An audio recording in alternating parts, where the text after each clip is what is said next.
December నెలకు సంబంధించి property recovery Mela జరిగింది. 1,07,17,800 రూపాయలు విలువైనటువంటి సొత్తును స్వాధీనం చేసుకుని బాధితులకు అప్పగించారు విశాఖ నగర police commissioner doctor Shankhabrata Bagchi గారు. అయితే ఈ పోయినటువంటి వస్తువులు ఒక్కసారి గమనిస్తే గనుక మనం 360 వరకు సెల్ ఫోన్లు, 294 గ్రాముల గోల్డ్, 300 గ్రాముల సిల్వర్ ఉంది. అందులో ఏపీఎస్ఆర్టీసీ బస్సు కూడా పోయిందండి.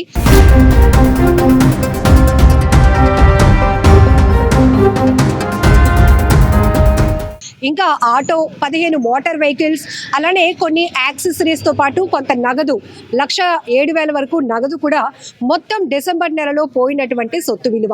అయితే దీన్ని రికవరీ చేసి ఈరోజు బాధితులకు అప్పగించారు.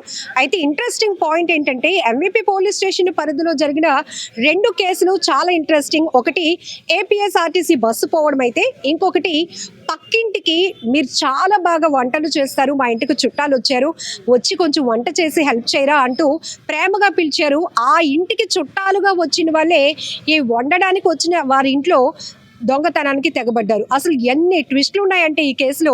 సిఐ గారు మనతో పాటు ఉన్నారు, సార్తో మాట్లాడదాం. చక్రధర్రావు గారు, సార్ 2 కేసులు కూడా చాలా ఇంట్రెస్టింగ్ అనిపిస్తోంది. అంటే ఇలా కూడా మారిపోతారా ఈజీ మనీ కోసం? ఇంతకు ముందు వరకు ఏదో హౌస్ బ్రేకింగ్స్ చేస్తున్నారు అంటే లోపల ఉన్నవి దాచుకోవడం వరకు అనుకోండి, కానీ ఇప్పుడు మనుషులు కూడా హింసించి వేధించి ఉన్నటువంటి బంగారం నగదు దోచుకెళ్తున్న పరిస్థితులు ఉన్నాయి. ఫస్ట్ ఈ బస్ కోసం చెప్పండి సార్. ఈ బస్ కేసుకు వచ్చేసరికి మనకి ఈ నెల 18వ తారీఖున మనకి ఎంవిపి పోలీస్ స్టేషన్కి ఒక కంప్లైంట్ వచ్చిందండి.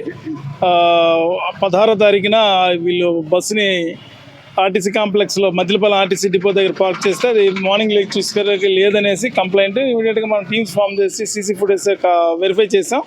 16 నైట్ ఆ బస్సు కాంప్లెక్స్లోంచి బయటకు వెళ్ళింది. అది టువర్డ్స్ అనకాపల్లి వెళ్ళింది అనమాట. మధ్యదారిలో డ్రైవర్ ఒక దగ్గర టీ తాగాడు, టీ స్టాల్లో.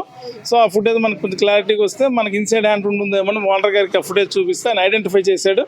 ఆయన దగ్గర 15 సంవత్సరాల నుంచి వర్క్ చేస్తున్న ఏగల పేడరాజు అని డ్రైవర్గా ఆయన దగ్గర వర్క్ చేస్తున్నాడు. ఆయన ఈ బస్సు తీసుకెళ్ళడం జరిగింది. ఇమీడియట్గా ఇన్ఫర్మేషన్ పెట్టి ఆయన అరెస్ట్ చేయడం జరిగింది. ఆ బస్సును కూడా రికవర్ చేయడం జరిగింది.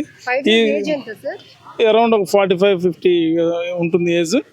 ఆయన ఆ బండిని తీసుకెళ్ళి ఆ ఊర్లో ఉన్నటువంటి నానాజీ అని ఒక కిరాణా షాప్ ఉంటే ఆయనకి డీజిల్ 200 లీటర్ల డీజిల్ దాంట్లో తీసి పైప్ పెట్టి తీసి ఆయనకి అమ్మేయడం జరిగింది. సో ఇద్దరి మీద కేసు నమోదు చేసి ఆయన అదుపులో తీసుకోవడం జరిగింది. ఆ ప్రాపర్టీ కూడా రికవర్ చేయడం జరిగింది.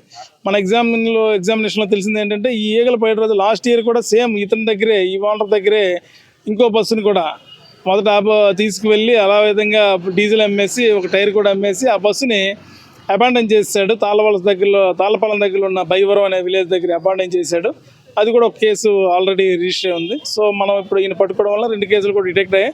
ఆ కేసు కూడా ఛార్జ్ అవుతుంది. ఈ కేసులో కూడా ఆయన అరెస్ట్ చేసి ఛార్జ్ చేయడం జరుగుతుందండి. సార్ కేవలం ఇక్కడ ఆయన మద్యానికి ఎడిక్ట్ అవ్వడం, రెండోది ఈజీగా డబ్బు సంపాదించేసి ఆ అవసరాలు తీర్చుకోవాలి అనేది వెరీ క్లియర్గా మోటో కనిపిస్తోంది.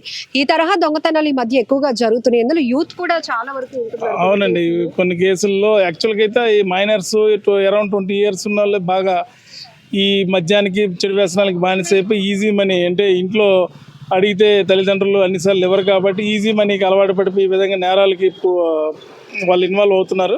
సో దానివల్ల వాళ్ళ ఉజ్వలమైనటువంటి భవిష్యత్తును కూడా వాళ్ళు పాడు చేసుకుంటున్నారు. మా విజ్ఞప్తి ఏంటంటే ఎప్పుడైనా తల్లిదండ్రులు పిల్లలు ఈ విధంగా అల్లరిచిల్లరగా తిరుగుతున్నారంటే వాళ్ళ యాంటిసిడెంట్స్ ఒకసారి వెరిఫై చేసుకొని కొంచెం భయం చెప్పి వాళ్ళని కొంచెం మంచి మార్గంలో ప్రయాణించేటట్టు చేస్తే సమాజానికి కూడా కొంత మేలు జరుగుతుంది. 16వ తారీఖు నైట్ మా డ్రైవర్ బస్ పార్క్ చేసి, అపారమైన డ్రైవర్ బస్ పార్క్ చేసి వెళ్ళాడు మద్దిలపాలెం డిపోలో. నైట్ డీజిల్ ఫుల్ ట్యాంక్ చేసి పార్క్ చేసి వెళ్ళాడు. తెల్లవారి 5 గంటలకు మళ్ళీ డ్యూటీకి వచ్చాడు. డ్యూటీకి వస్తే బండి లేదు. నాకు ఫోన్ చేశాడు అనమాట, బండి లేదని. చుట్టుపక్కల వెరకమని చెప్పాను, ఎక్కడ కనిపించలేదని చెప్పాడు. సరే అని చెప్పి నేను మధ్యాహ్నం 1 గంటకు వచ్చి ఎంవిపి స్టేషన్లో సిఐ గారికి కంప్లైంట్ ఇచ్చాను. వితిన్ 7 hours బండి అనుమానం అయితే లేదు మేడం. నాకు 10 సంవత్సరాలు 15 సంవత్సరాల దగ్గర ఉద్యోగం చేస్తున్నాడు, కానీ నాకు అప్పుడు అనుమానం లేదండి ఆయన మీద. మంచివాడు అనుకున్నాను. ఇంతవరకు లాస్ట్ టైం కూడా సేమ్ బండి పోయింది, మాదే పోయింది. ఆర్టీసీ మెయిన్ కాంప్లెక్స్లో పోయింది. అది కూడా మొన్న మద్దిలపాలెం డిపోలో పోయింది. అది ఇప్పుడు 2 కేసులు కూడా నేనే చేశానని చెప్పి ఆయన తానే ఒప్పుకున్నాడండి.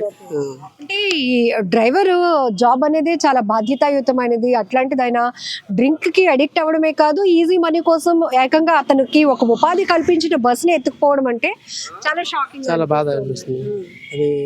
అది అంటే ఆన్ డ్యూటీలో మందు తాగడం మేడం. డ్యూటీ దిగితే మాత్రం 2-3 డేస్ మాత్రం రెస్ట్ సెలవు తీసుకొని మందు వేస్తే వేస్తాడని మనకు తెలియదు. కానీ ఇప్పుడు మాత్రం చెప్పడం మాత్రం నేను మందుకు అలవాటు బుర్రపాడైపోయి నేను ఏదో చేశాను, తప్పు అయిపోయింది, క్షమించండి అంటానండి చెప్తున్నాడు. మరి అంతవరకు అది అనేది పోలీస్ ఎంక్వైరీలో 2 దొంగతనాలు కూడా నేనే చేశానని చెప్పి చెప్తున్నాడు అనమాట.